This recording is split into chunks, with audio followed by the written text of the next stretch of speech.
Hi guys, what's up? This is Zishan, and today I've been invited by my friend Adi, who is like me a football fan, and he supports Barcelona. So we're just going to talk about football in general and Barcelona and all the recent transfer activities and focus on a few players from the team. How are you, Adi? I'm doing good. What about you? Good, good, good. Start with the agenda. What are your Mm-hmm. thoughts on the ongoing transfer strategy of Barcelona? So, what we've been seeing recently, Barcelona have been going out and splashing the cash on quite a few players here and there, especially old players who are near their 30s, which is very much unlike the Barcelona that we know. Uh, so, yeah, what are your thoughts on that? First of all, I was really shocked to see the transfer of Arthur because it was like, how can you just take a player out of the squad and replace it with, I don't know, a 30-year-old? Already, the midfield is lacking pace, agility, Yeah. and I don't know what was the reason. There was a conflict between the players. I did not get anything. I was shocked. Everybody else was shocked. I was there were so many question marks. What is this club up to?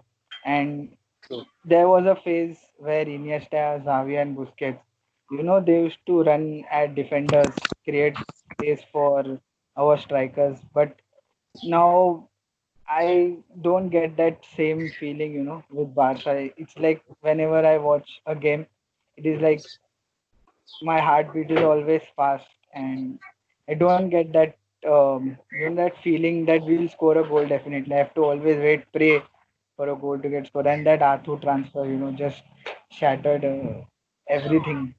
Being a football and Barca freak. True. Yeah, I think that is. I think you're pretty much bang on with that. The Barcelona that most of us football. So I will not restrict the old Barcelona to just Barcelona fans. I think anyone who is a fan of football has always enjoyed watching Barcelona back in the day when Guardiola was at Barcelona, or even Luis Enrique. And like you mentioned, the trio of Busquets and Xavi Iniesta, it was so crucial. The short passes and the whole idea of dragging the opposition players out of position and then creating space for the wingers and the overlapping fullbacks and Messi, back in the day.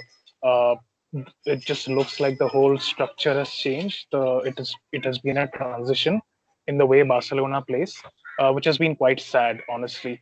And yeah, some of the decisions have been really baffling. And like you mentioned about Arthur, I cannot understand. I can't wrap my head around the fact that a club like Barcelona will sell someone like Arthur, who is, in my opinion, one of the best young prospects in midfield. You sell him and you buy Marlo Janic. Why? Why? Why would you do that? And not just that, we've seen them splash the money on Griezmann. Uh, That was Players the like worst transfer. Like, I don't really get why you want a striker when you already have Suarez. exactly. And we've had so Barcelona, we've seen young prospects like Munir and a few other academy kids in the past who have been sold and they never got a chance to prove themselves, which is again very much unlike the Barcelona that we've grown up watching.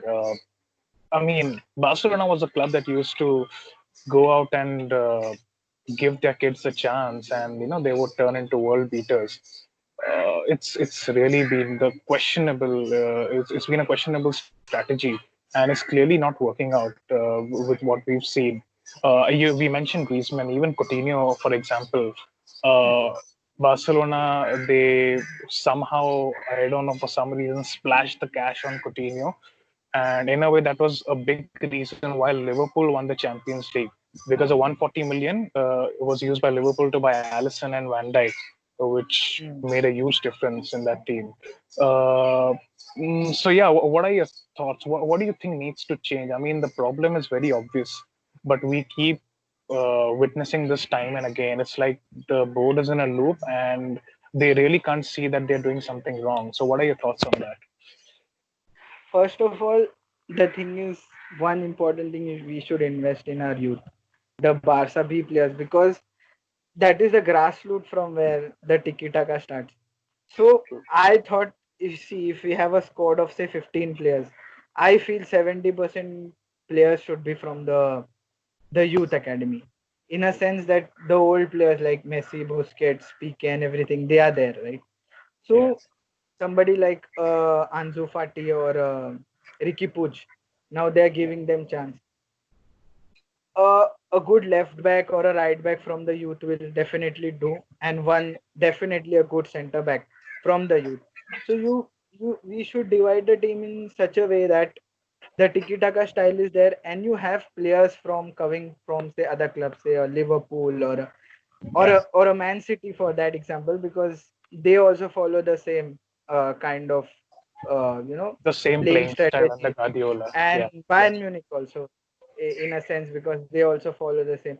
So why go to clubs like say Atletico Madrid? Now Atletico Madrid is a club who only relies on long balls. Okay, Griezmann is a kind of player.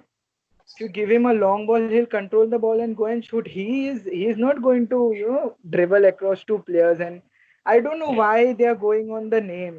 They call is ki in Hindi we have a saying ki सब कुछ जो जिसका नाम है वही बिकता है. Why Coutinho? Why big names? Yeah. Yeah.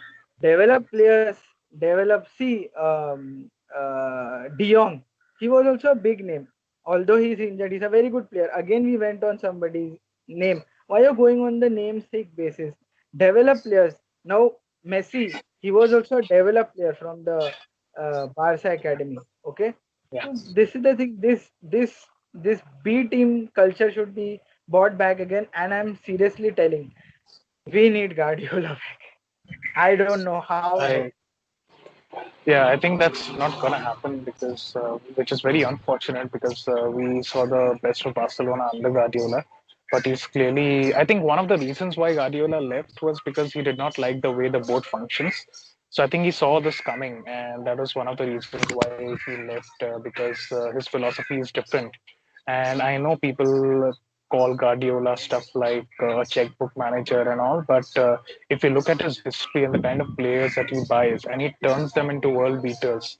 So, and you will not, with the kind of players Guardiola has signed, he doesn't buy players for 100 and 150 million.